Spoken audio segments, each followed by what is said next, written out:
E aí, galera, tudo certo? Hoje eu não estou aí com vocês, mas a palavra continua a mesma. Foco, tá? Eu vou mostrar para vocês os principais pontos da nossa disciplina desse semestre, que é Administração Mercadológica 1. E essa videoaula serve como revisão para vocês, tá bom? Caso vocês tenham qualquer dúvida, eu estou à disposição através... vou corrigir meu e-mail aqui.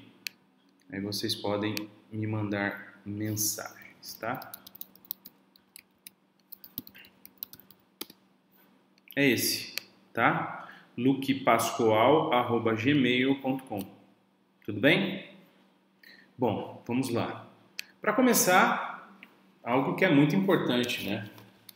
O que é o marketing? A definição de marketing. A gente viu algumas definições diferentes, como vocês viram no começo do semestre.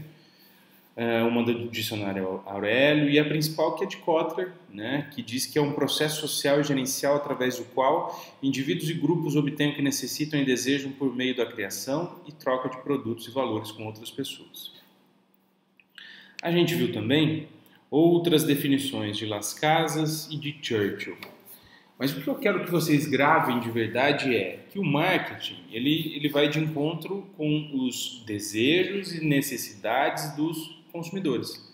Isso é algo muito importante que eu quero que vocês gravem. O cliente ele está no foco de tudo no marketing, tá? É para ele que existe, que as empresas devem existir, né? Nesse ponto a gente leva em consideração aquela questão do conceito antigo, que simplesmente lançava produtos, o conceito antigo das empresas, né, que simplesmente lançavam produtos no mercado e que não se preocupavam se o cliente iria aceitar ou não, eles simplesmente lançavam esse produto. E hoje em dia não é assim. As empresas têm que ouvir os clientes, saber exatamente aquilo que eles esperam, para aí sim pensar no desenvolvimento de novos produtos, ok? Isso é extremamente importante. Caso vocês queiram, recomendo que vocês vejam novamente esse vídeo. Estudar dói, né? Do professor Clóvis de Barros Filho. Realmente, estudar dói. Quero que vocês foquem realmente nos estudos dessa disciplina, tá? Isso é extremamente importante. Não é porque é marketing que pode até parecer ser fácil, mas não é. Eu quero que realmente vocês foquem nos estudos da disciplina de administração de marketing. Bom, nós vimos os 4 P's, certo? Produto, promoção, praça e preço, certo? E a gente viu a definição de cada um deles. Percebam o seguinte, na prova normalmente eu mesclo 2 tipos de questões, vamos dizer assim, 2 ou 3 tipos, mas as principais elas envolvem a definição concreta daquilo que eu estou perguntando, né? Por exemplo, o que é marketing? Não estou querendo dizer objetivamente que vai cair isso, tá? Mas, por exemplo, eu pergunto para vocês o que é marketing. E muitas vezes eu embuto os conceitos de um determinado item, por exemplo, produto, dentro da pergunta. Ela não é uma resposta objetiva. Ela depende muito da interpretação de vocês. E é por isso que eu quero que vocês foquem os estudos. Eu vou cobrar muito mais interpretação do que qualquer outra coisa. Não quer dizer que vocês não tenham que estudar. Não quer dizer que vocês tenham que chegar lá no dia e falar, pô, eu só vou interpretar esse texto e vai ficar lindo. Não. Eu quero que vocês estudem e que aprendam a interpretar corretamente aquilo que eu estou pedindo para vocês. Tá? Então vamos lá. O composto de marketing, ele tem os 4 P's, como eu disse para vocês agora há pouco. Tá? E a gente precisa considerar algumas coisas para entender um pouco melhor o conceito dos 4 P's. Certo? Quando a gente fala dos 4 P's, a gente também está falando do ponto de vista do consumidor, como ele enxerga esses 4 P's. Né? E é isso que a gente vai ver aqui agora. Tá?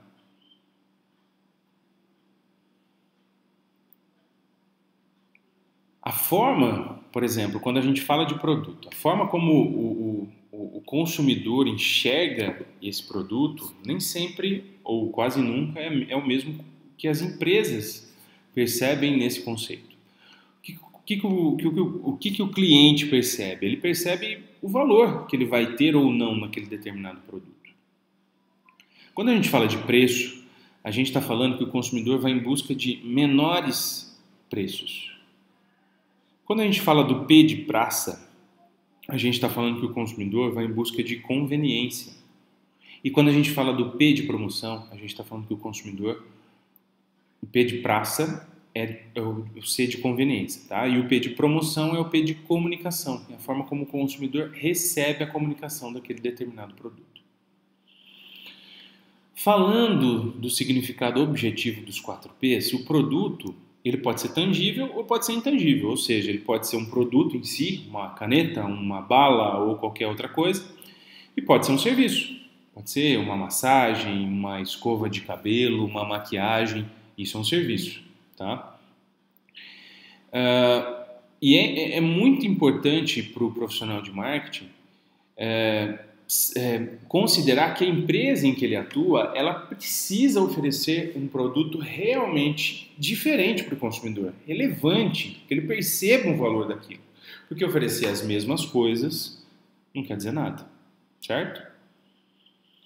Um produto, quando ele é criado, é importante que os profissionais envolvidos nessa criação,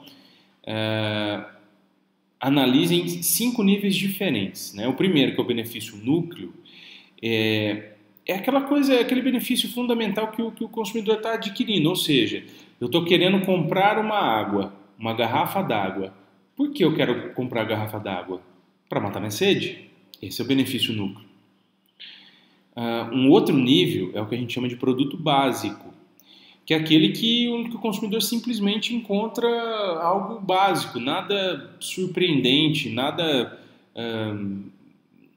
além daquilo que ele imaginava, do que ele esperava, do que aquela expectativa que ele tinha. Por que alguém compra sal? Para salgar a comida, né? Isso é um produto básico. Existe o produto esperado real, que normalmente oferece 5 peculiaridades diferentes. A primeira, design, é um produto que tem design, que é bonito, que tem, em segundo lugar, uma marca super conhecida. Em terceiro, uma embalagem super bonita, atraente, um nível de qualidade superior, não é um produto que ele vai trocar fácil de uma hora para outra. E a característica ela está muito relacionada à forma como o consumidor espera aquilo. É aquela característica que ele estava imaginando antes de comprar. Eu sei que isso é muito complexo de dizer, né? Porque o consumidor ele muda muito de um para outro. Mas se a empresa que consegue alcançar essa característica, ela consegue ter muito mais sucesso perante os consumidores. Não é à toa que muitas empresas trabalham em produtos segmentados, que são aqueles que buscam atender às necessidades específicas de cada consumidor. Quarto lugar, tem um produto ampliado, que além daquilo que o consumidor compra, a empresa oferece para ele serviços e benefícios extras, né? Então, por exemplo, você comprou um iPhone e você pode atualizar a cada 3 meses o aplicativo, ele vai ficar super moderno no mesmo aparelho que você comprou. E existe um produto potencial que pode ser formado por várias possíveis modificações e ampliações futuras dos atributos do produto. Então, você compra um produto e tem direito à manutenção toda vez que tiver um atributo novo naquele determinado produto. Sei lá, hipoteticamente, você comprou um tênis e você, toda vez que precisar, pode comprar um novo amortecedor cada vez mais potente para você conseguir utilizar ele todas as vezes, tá? Ou, por exemplo, um gilete que você compra e que você pode trocar a lâmina por uma lâmina mais moderna, que corta mais rente, enfim. Isso é um exemplo de produto potencial. Quando a gente fala de promoção, percebam o seguinte, que a gente falou do C do consumidor agora há pouco. Quando a gente fala do P de promoção, a gente está falando de comunicação, certo? Deixa eu procurar o slide aqui para vocês verem. Então, o P de promoção está relacionado à comunicação, certo? Mas quando a gente fala simplesmente do mix de marketing, o P de promoção, ele não é a promoção em si, certo? Eu não estou querendo dizer para vocês que simplesmente trabalha com promoção aquela empresa que tinha um produto que custava 7 e que agora está vendendo por 5. Não é nada disso. A promoção é realmente trabalhar a comunicação da empresa para o consumidor através de algumas ações específicas. Seja promoção de vendas, seja através de relações públicas, através da força de vendas, através do marketing direto ou até mesmo da publicidade. O P de preço, dentro do P de preço, existe o que a gente chama de política de preços, existem os possíveis descontos oferecidos ao consumidor e as formas de pagamento, prazos, enfim, tudo que está relacionado ao tanto que o consumidor vai tirar do bolso para comprar aquele produto, certo? Considerem o seguinte, dentro do marketing, as empresas que se prezam, elas precisam estabelecer os seus preços de forma criteriosa, não simplesmente baseado em custos ou simplesmente baseado no que a concorrência faz. O profissional de marketing tem que cuidar para que a empresa em que ele atua consiga oferecer um preço de acordo com a expectativa que o consumidor tem. Tá? O P de praça, o P de ponto de venda, ele está relacionado a vários fatores. Tá? Está relacionado à distribuição, da forma como as empresas distribuem e entregam os seus produtos. Basta a gente enxergar, por exemplo, o momento em que a gente está vivendo. Né? A distribuição está falha, os pontos de venda estão falhos, enfim. O P de praça está relacionado a esse tipo de fator. O P de praça está relacionado à variedade de pontos de venda. Se a empresa tem lojas em shopping, em lojas de, de rua, enfim. Quantas opções que aquela empresa oferece aos seus clientes para que eles se sintam à vontade de comprar e voltar todas as vezes, simplesmente porque eles se sentem bem naquele lugar, certo? Isso está ligado também ao transporte, a cobertura de atendimento, entre outras coisas, certo? Pois bem, a gente também viu algumas outras questões ligadas ao conceito de marketing, que envolve a satisfação das necessidades humanas e sociais, vai sempre em busca de uma lucratividade, diminui o esforço de venda e busca uma resposta, ou seja, não faz sentido um profissional de marketing fazer uma baita ação bacana, atrair o consumidor. O que ele quer com isso? Ele está buscando uma resposta. Esse é o grande objetivo do marketing. Tá? A gente viu um pouco da evolução do marketing, tá? A gente viu, dei alguns exemplos para vocês do rock santeiro, da quantidade de pontos de audiência que tinha na época, em 1985. Falei justamente para vocês da gestão de produtos para a gestão de clientes, isso é extremamente importante que a gente entenda, né? Porque as empresas simplesmente lançavam os produtos. Hoje em dia, elas lançam os produtos as empresas fazem isso baseadas naquilo que o consumidor espera, naquilo que ele quer, não simplesmente lançar o produto. A gente viu também que existe uma preocupação ética muito maior, a gente não vê mais propagandas de cigarro, e a gente começou a partir desse ponto a falar sobre as aplicações, que são as aplicações em bens, serviços, eventos, experiências, pessoas ou celebridades, ideias, lugares, propriedades, organizações e, por último, informações. Certo? Essas são as aplicações de marketing. A gente também viu um pouco mais sobre a evolução. Na década de 70, pouco se falava de segmentação. A segmentação é basicamente procurar entender quem é o perfil de público. A empresa deve, a partir disso, se posicionar no mercado como uma empresa honesta, jovem, arrojada, enfim. O posicionamento vai mudar de uma para outra. E ela deve buscar um equilíbrio entre os 4 P's. Isso é extremamente importante.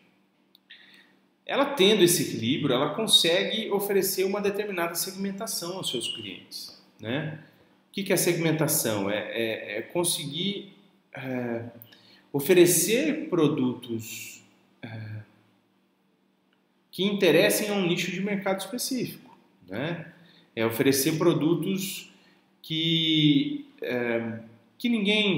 dificilmente alguém vai conseguir te copiar, certo? A segmentação está muito relacionada a isso. A gente viu algumas questões ligadas à mudanças do marketing, que vocês podem ler com um pouco mais de detalhe no material.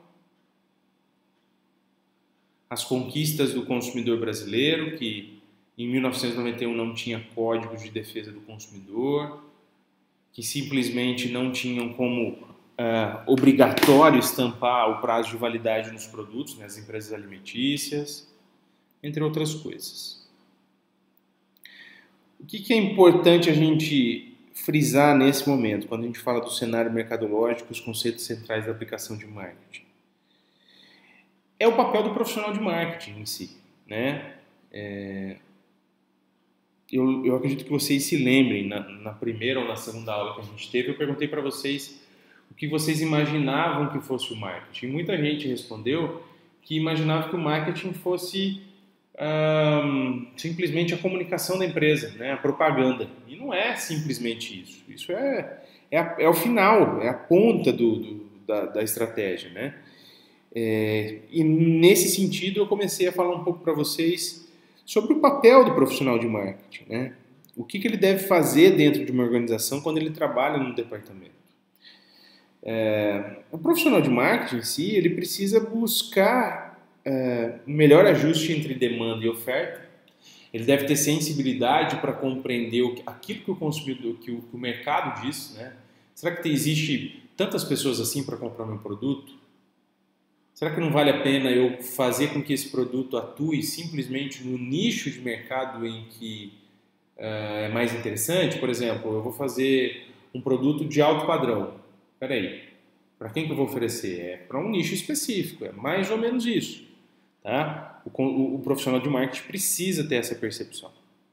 Ele também precisa influenciar o nível e a velocidade da composição dessa demanda, né? Ele precisa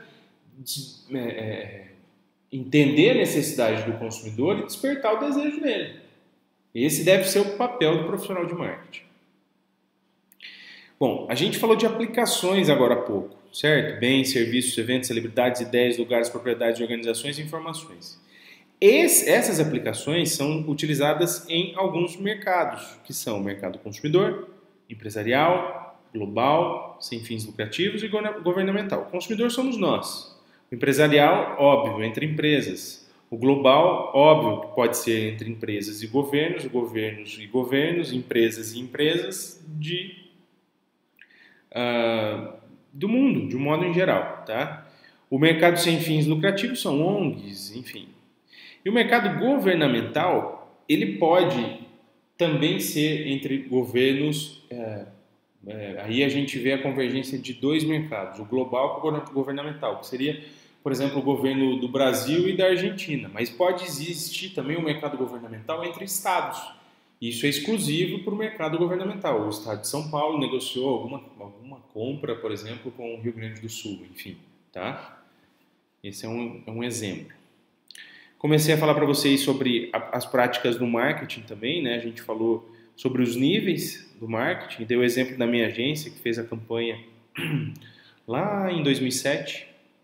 Dei o exemplo do marketing prático, né? Que ele foi baseado só na percepção que nós profissionais da época tínhamos, não foi embasado em nenhuma pesquisa. E existe o marketing profissional, que é baseado em 3 práticas diferentes. O marketing operacional, que ele é definido como um conjunto de atividades desempenhadas para obter e manter clientes com melhor retorno para a empresa de acordo com o equilíbrio dos 4 P's. Eu passei com vocês na aula todos os 4 P's. Expliquei cada um deles para vocês e disse a importância de cada um deles.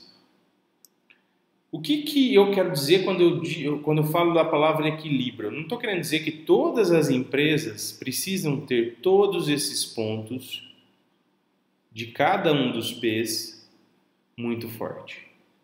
Se ela tiver, tudo bem. Mas ela precisa ter equilíbrio. Por exemplo, se ela tem um preço alto, obviamente ela vai ter que ter uma qualidade superior, maior do que a dos concorrentes. Possivelmente o design que ela vai ter também vai ser maior.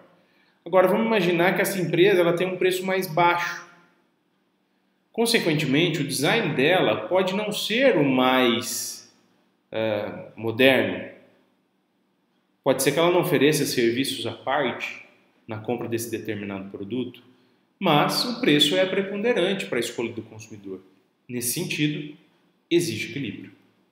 Certo? A gente falou também sobre o marketing estratégico. Dei alguns exemplos para vocês aqui. Aqui a gente tem os 4 P's dentro da empresa. E o marketing estratégico ajuda a entender o todo.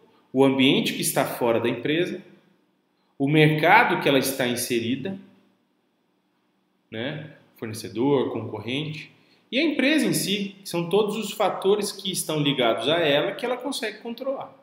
Tá? O marketing estratégico exige que a empresa tenha uma visão global disso. Por exemplo, se a gente estivesse falando do ambiente específico e a empresa precisasse de uma estratégia. Ok, eu sou um posto de combustível. Eu tenho a produção bacana, as finanças legais, comercial, RH, está tudo perfeito. Eu consigo controlar preço, a distribuição vem toda semana, a comunicação é ótima e o produto é excelente. A minha bandeira é super conhecida no mercado. Eu tenho vários consumidores, os meus intermediários dificilmente mancam comigo porque eu preciso comprar diretamente da empresa, da distribuidora, ela me entrega pontualmente. Os concorrentes têm até um preço mais baixo do que o meu, mas o consumidor entende que a minha qualidade é maior e o meu fornecedor é impecável. Agora, quando a gente vai para o ambiente externo, é muito complexo, especialmente no momento em que a gente vive. O ambiente externo, ele afeta todos esses fatores ligados à empresa. Por quê? Está tendo paralisação, certo? O governo não consegue controlar essa situação, muito menos a empresa consegue controlar o governo. Então, a empresa tem que trabalhar o marketing estratégico tentando prever esse tipo de situação, embora isso seja muito complexo. A situação que eu dei o exemplo para vocês da paralisação é muito atípica, mas ela serve como base de uma influência externa da empresa.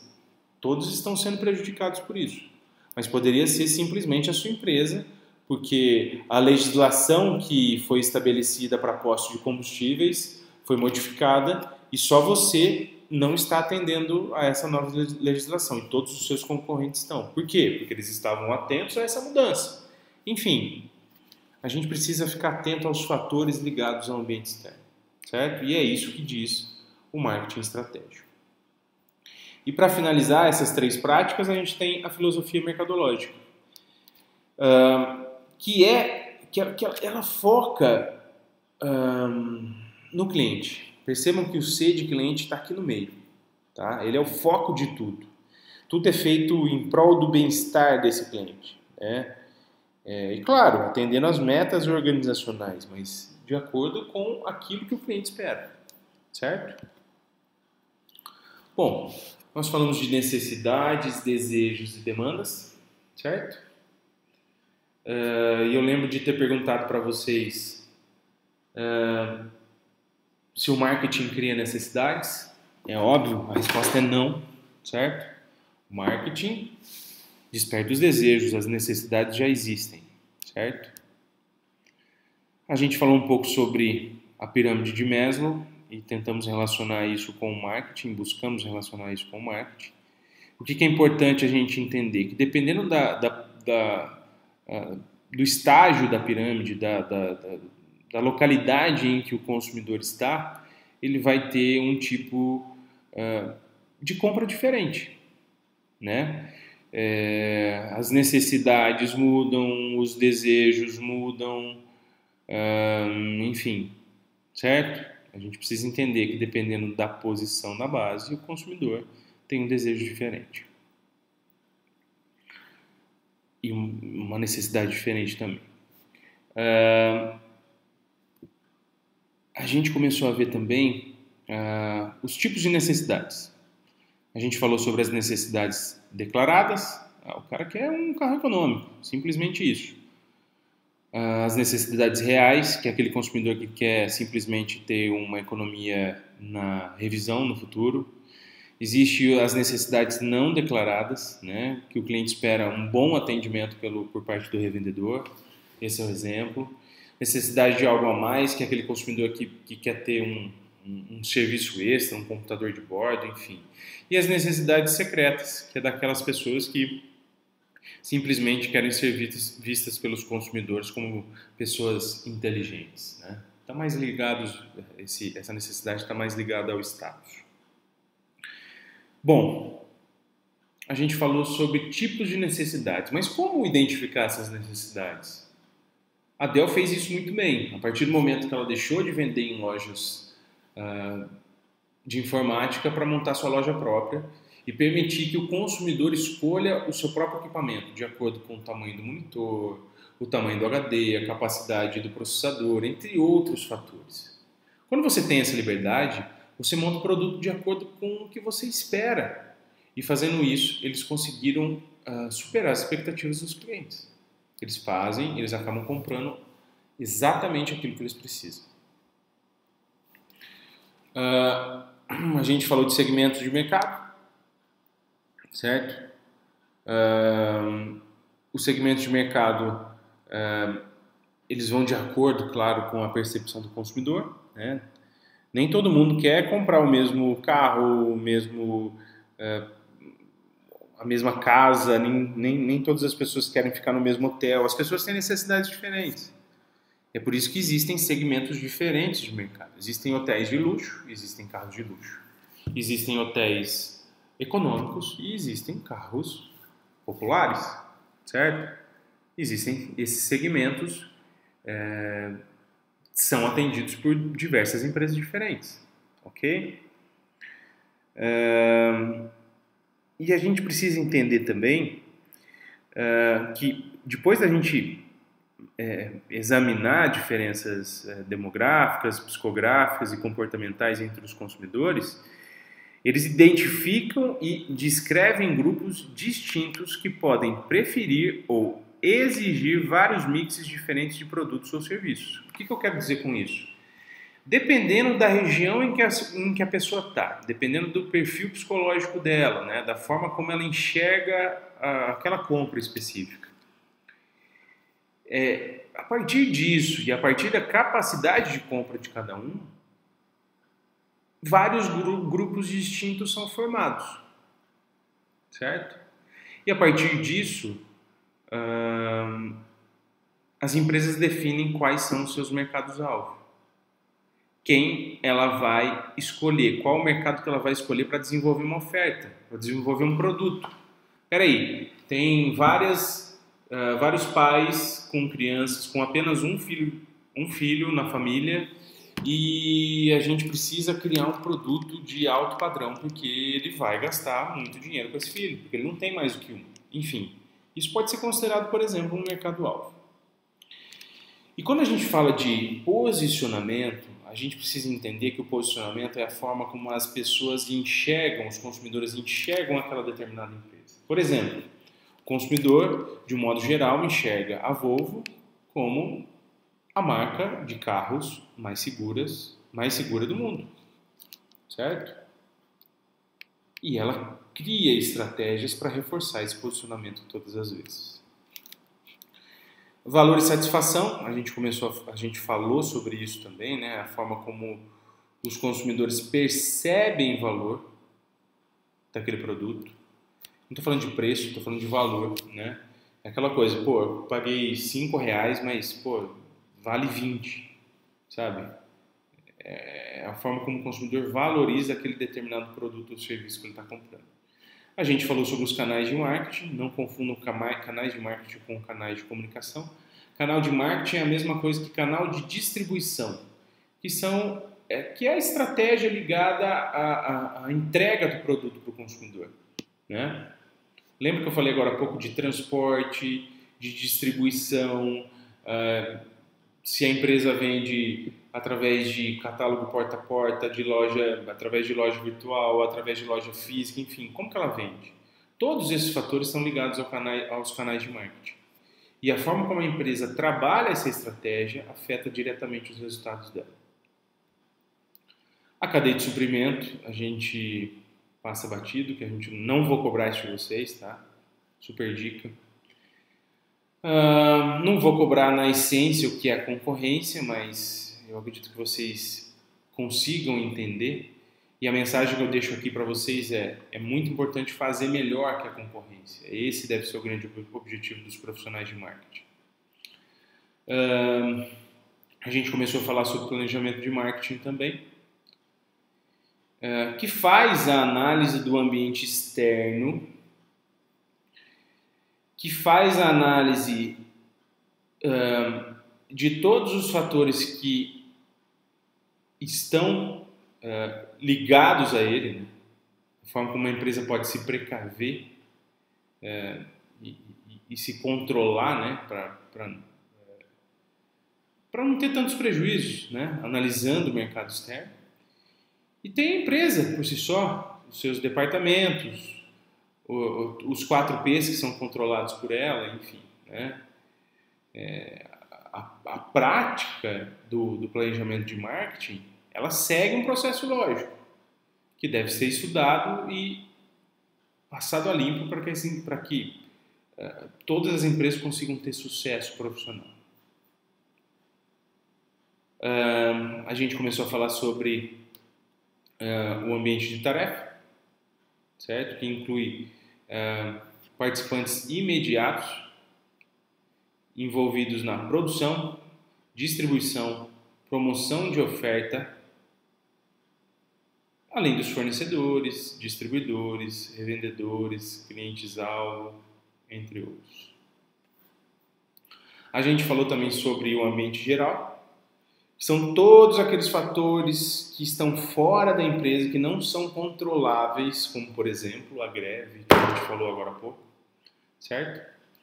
E a partir disso, a gente começou a falar sobre análise SWOT. Todos esses fatores, planejamento de marketing, ambiente de tarefa e ambiente geral e análise SWOT, esses e outros fatores estão dentro do planejamento de marketing. É importante que vocês entendam o conceito e que nos próximos semestres consigam cruzar as informações para que a gente consiga desenvolver um planejamento de marketing em si, tá? A análise SWOT, ela nada mais é do que uma ferramenta, né, que analisa o ambiente externo e interno das empresas. O ambiente externo, as ameaças e oportunidades, e o ambiente interno, as forças e fraquezas. Voltando no posto de combustível, ambiente externo, será que a empresa tem noção da ameaça do posto de combustível, certo? Será que a empresa tem noção da ameaça que ela sofre da falta de abastecimento?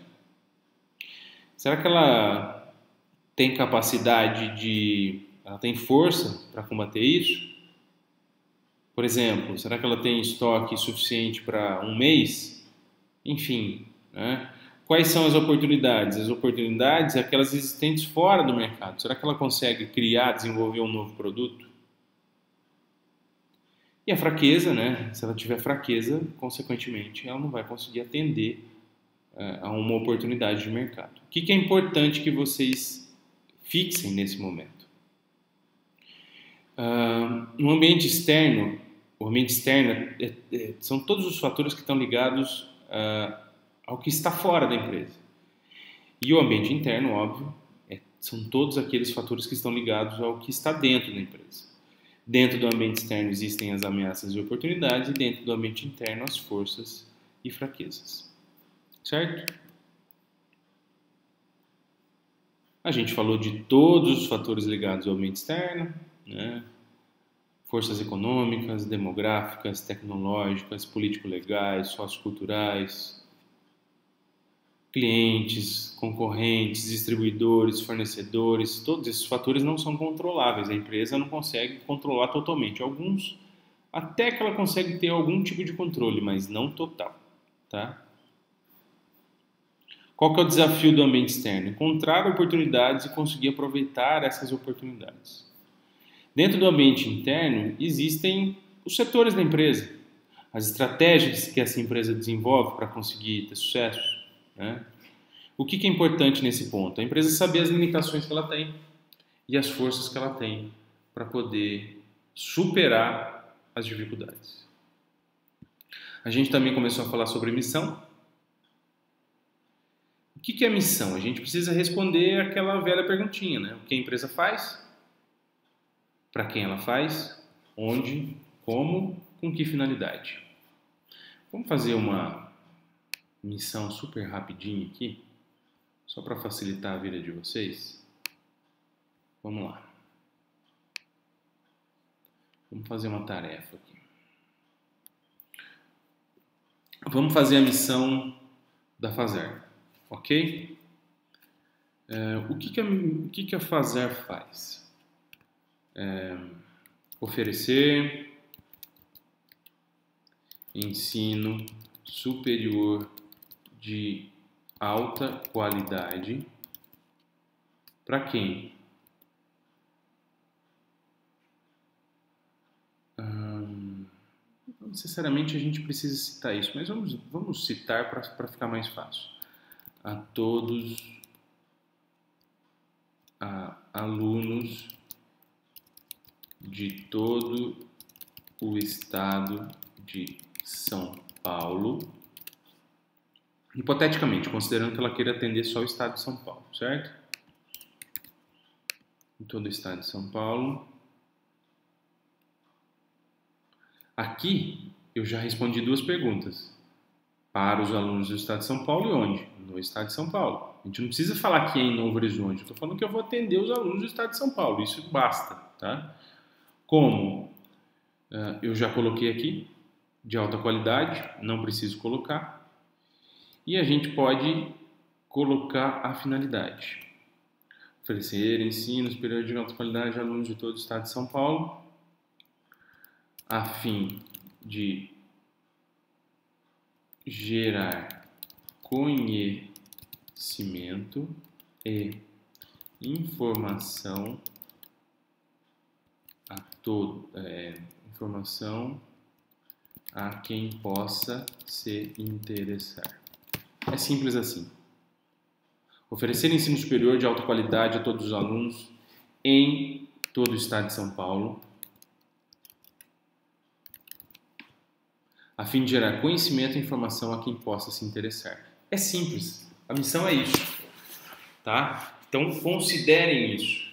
Pode ser que vocês estejam respondendo duas perguntas em uma, como eu expliquei para vocês aqui agora, certo? Considerem essa informação. Isso é muito útil. Vocês têm que responder essas 5 perguntas. O que ela faz, para quem ela faz, onde ela faz, como ela faz, com que finalidade. Certo? Isso é a razão de ser da empresa. Óbvio que isso eu criei de uma forma muito simples, sem considerar a essência da empresa, os valores que ela tem. A gente precisa entender isso antes de criar a missão, certo? Mas é óbvio que eu não vou cobrar isso de vocês caso eu venha solicitar essa informação na prova, certo? Vamos continuar. A gente começou a falar também sobre as orientações de mercado. A gente fez uma atividade sobre isso, acredito que vocês se lembrem. A orientação de produção é aquela empresa que se baseia na oferta de um produto que é fácil de encontrar e que tem baixo custo, tá? Ou que tenha distribuição de massa, ou que a empresa consiga ter uma alta produção e uma eficiência de custos a ponto de oferecer um preço muito bom.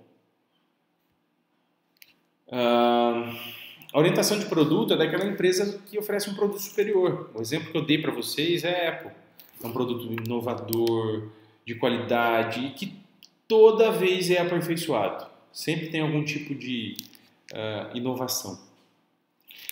Tem aquelas empresas orientadas para vendas, que eu dei exemplo de concessionária, de Casas Bahia, de Magazine Luiza, entre outras, que são aquelas que acreditam que o consumidor não toma a decisão sozinho, né? Que a empresa tem que forçar a barra para que ele consiga comprar, para que ele consiga vender, aliás. E tem aquelas empresas que são orientadas para o marketing, tá? A empresa, ela simplesmente ela está focada em satisfazer as necessidades dos clientes. Ela pode ter as outras orientações? Muito provavelmente ela vai ter todas as orientações. Mas a empresa orientada para o marketing, ela está muito preocupada com o cliente. Ela está focada nas necessidades dele. Ela quer ouvir o que ele tem para dizer, certo? As grandes empresas fazem isso. A gente também falou dessa relação de valor e de custo. Eu acredito que vocês se lembrem. A gente bateu muito na tecla, tá? Lembrem-se de todos os pontos que a gente falou aqui e dos resultados que isso pode gerar, né? O valor total para o cliente, o custo total para o cliente, se o valor for alto e o custo percebido, né, não for tão alto assim, o valor entregue para o cliente vai ser muito alto. Só que se for ao contrário, vai ser uma experiência muito negativa para o consumidor. Lembrem da nossa aula e observem as anotações de vocês para conseguir compreender isso um pouco melhor. A gente falou também sobre o conceito de marketing holístico, que ele é baseado basicamente, né, numa análise de que todas as estratégias de marketing e todos os departamentos têm que estar envolvidos, né, para que a empresa consiga ter sucesso, tá? A gente falou sobre marketing de relacionamento, que basicamente é fazer melhor do que a concorrência, oferecer algo a mais. A gente falou sobre atração. Só que nesse ponto a gente falou que é muito importante reter o cliente do que simplesmente atrair novos clientes. Até mesmo porque custa mais caro atrair um novo cliente do que reter os que já existem. Lembre da conta da cantina. A chave para construir relacionamentos que se estendam, né, durante muito tempo é cultivar a participação do cliente, né? É fazer com que ele divida com você a sua empresa, aquilo que ele pensa, né? E para que a gente consiga perceber todos esses pontos, né, a gente tem que fazer uma pergunta-chave: como que os clientes escolhem os produtos? O caminho é superar as expectativas do cliente, não simplesmente atender as expectativas dele. Lembrem-se do exemplo da Kibon, quando a gente falou de satisfação. Eles fizeram uma ação super bacana que atraiu muitos olhares e que fez com que provavelmente os consumidores que gostam de Kibon queiram voltar a comprar, e simplesmente os outros, né, que já compram e que viram esse vídeo também vão querer comprar pela simpática ação que eles desenvolveram. Caso vocês queiram ver o vídeo de novo, é só clicar em cima da imagem. Bom, a gente começou a falar sobre como os consumidores criam expectativas. Eles simplesmente se baseiam nas expectativas anteriores de compra e também na opinião de outras pessoas. E aqui, mais uma vez, a gente fala sobre a necessidade da participação do cliente, né? Como que você vai atender a expectativa dele se você não sabe o que ele quer? Aqui, eu acredito que vocês se lembrem, a gente viu esse gráfico, né, que fala da relação de fidelidade e satisfação, de determinados mercados em que existem mais fidelidade e menor satisfação, e nos que existem mais satisfação e menor fidelidade. Foquem nesse slide, ele é muito importante, tá? Aqui tem uma explicação bem objetiva, tá? Claro, eu dei o exemplo de água e eletricidade, onde tem fidelidade porque não existe outra marca concorrente, e menor satisfação porque os serviços não são sempre bem feitos, vamos dizer assim. Bom, para compreender o comportamento do consumidor, é importante que a empresa consiga perceber três questões diferentes: o tempo, o dinheiro e o esforço que esse consumidor despende, né, para comprar um determinado produto. O tempo é aquele tempo que ele gasta para sair de casa para comprar, ou que ele para em frente ao computador para comprar aquele produto. O dinheiro é o dinheiro que ele tira do bolso para comprar aquilo. E o esforço é a força física, psicológica, entre outras, que ele despende para comprar aquele determinado produto. Outros itens que devem estar ligados a esse estudo, né? O que ele compra, por que ele compra, onde ele compra, quando ele compra, desculpa, onde ele compra, com que frequência ele usa o que compra, como que ele avalia aquele produto, como que ele descarta aquele produto ou serviço, enfim, né? Todos esses fatores aqui precisam ser considerados para fazer uma análise fria do consumidor. Será que meu cliente está gastando tanto tempo assim para comprar na minha loja? Porque se ele estiver gastando muito tempo, ele não vai voltar.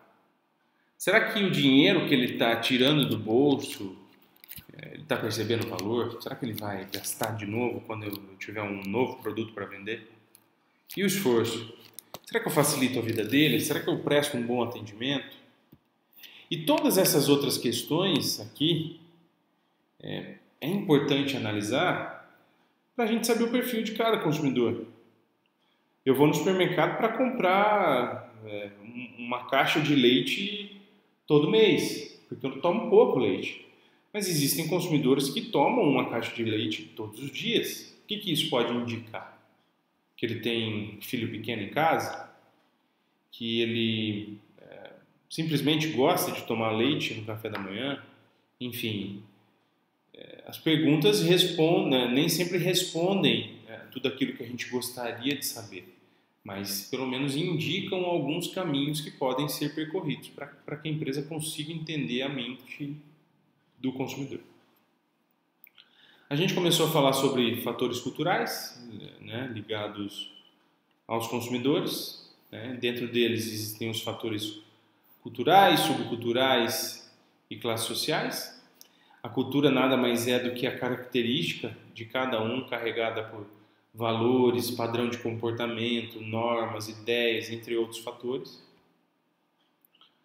As subculturas, cada cultura tem subculturas menores, né, específicas, que são divididas a partir de nacionalidade, grupos raciais, religião, regiões, né, sul, sudeste, enfim. E as classes sociais são aquelas às quais os consumidores pertencem, né? Se o consumidor pertence à classe A, ele tem uma capacidade maior de compra do que um consumidor que pertence à classe C. A gente precisa entender isso. Bom, a gente começou a falar sobre fatores sociais, que são aqueles que influenciam a decisão de compra do consumidor. A gente falou que o principal deles, né, é a unidade familiar, onde existe a maior influência de um consumidor sobre outro, né? Você não vai comprar um carro sem antes falar com seu pai ou com seu irmão, enfim. As decisões normalmente são primeiro tomadas dentro da família, e hoje em dia as crianças acabam influenciando cada vez mais, né, porque elas gravam slogan, enfim, frases, enfim. E a gente também falou sobre outros grupos sociais, como por exemplo os amigos, que influenciam uns aos outros na decisão de compra.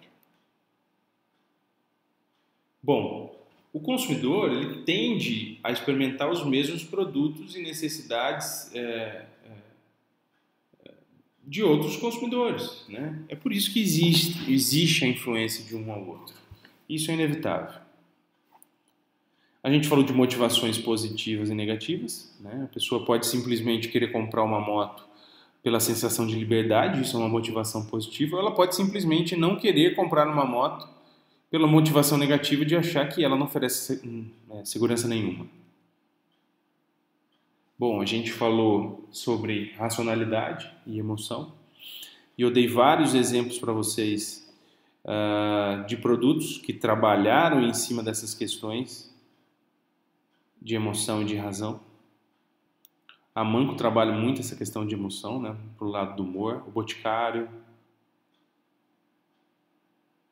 Casas Bahia, né, que não trabalha muito essa questão de emoção, é mais racional na questão do preço.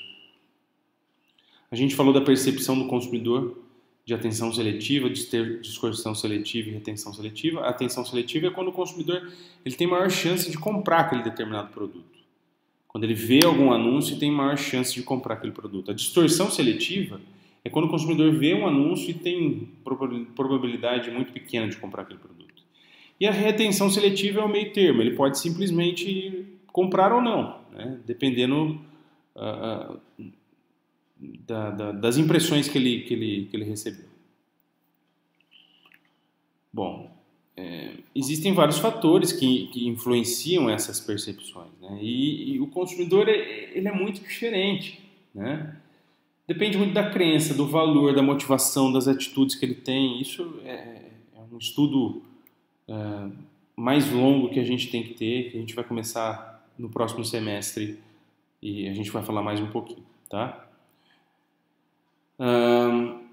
O consumidor nem sempre decide comprar um determinado produto antes, né? Isso depende do grau de importância da compra, e a partir disso a gente falou dos níveis de importância de compra. A gente falou das tomadas de decisões rotineiras, que são produtos simples, baratos, né? A tomada de decisões extensivas, que são aquelas que precisam, né, de uma comparação de preços, você precisa ouvir o seu amigo, o seu pai, enfim. É aquela que normalmente você tem que gastar um dinheiro maior. E a tomada de decisões limitadas, né? O consumidor ele considera vários preços, várias lojas, mas ele vê pouca diferença entre das marcas. Ele acaba comprando independente da busca que ele fez. Tá? A gente pode pôr aqui, por exemplo, um celular, tá? Tomada de decisões limitadas. E a gente também falou sobre a visão do consumidor no processo de tomada de decisão. A gente falou sobre visão racional, né, que é considerada a visão perfeita, onde o consumidor sabe de todos os pontos, né, tudo que ele precisa avaliar para conseguir fazer a escolha certa na hora da compra. Tem a visão cognitiva, onde o consumidor tem conhecimento, informação, preferência, e aí sim ele avalia a informação, né? A visão passiva, que é o consumidor que é submisso aos interesses promocionais. Tem uma promoção, ele vai lá e compra, ele não analisa se realmente está interessante ou não. E a visão emocional, né? Que é aquele consumidor que assiste a propaganda do Boticário, que suspira e que simplesmente vai no dia seguinte e compra aquele produto. E o nosso último slide é do processo de tomada de decisão, onde a gente tem as influências externas, onde a gente tem o processo decisório do consumidor e o comportamento de pós-decisão. Dentro das influências externas, são todos aqueles fatores que não foi o consumidor que fez, né? Foi a empresa de marketing que simplesmente fez para atrair aquele consumidor. O esforço que ela fez, a campanha que ela fez, o slogan que ela criou, o produto que ela desenvolveu, a promoção, ou seja, a forma como ela comunicou aquele produto, o preço que ela ofereceu e os canais de distribuição, né? Ou seja, ela vendeu no shopping, ela vendeu de porta a porta, no site. E aqui os fatores que estão ligados, que são influências externas, mas que estão ligadas a fatores que influenciam a percepção do consumidor, né? Ou seja, o ambiente sociocultural que ele está inserido. Será que a sociedade em que ele está, existe costume de compra daquele determinado produto? Lembrem sempre do exemplo do chimarrão. Se eu estou nesse ambiente sociocultural em que a gente vive, né, na região de Ibitinga e de Novo Horizonte, o ambiente sociocultural não dita esse tipo de questão. Então, consequentemente, eu prefiro não consumir esse tipo de produto.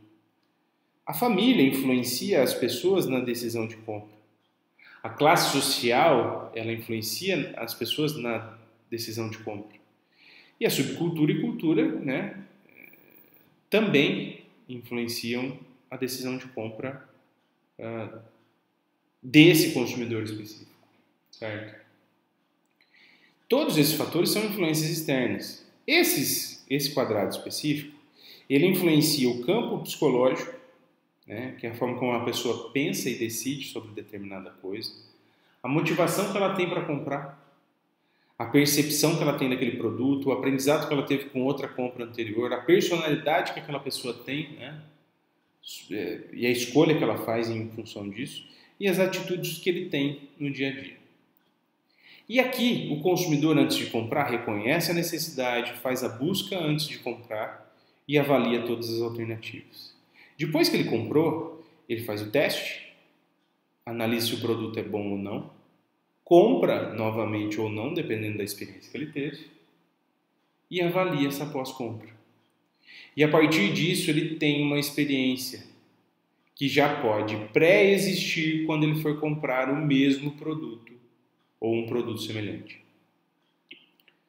Certo, gente? Eu tive que correr porque é uma revisão.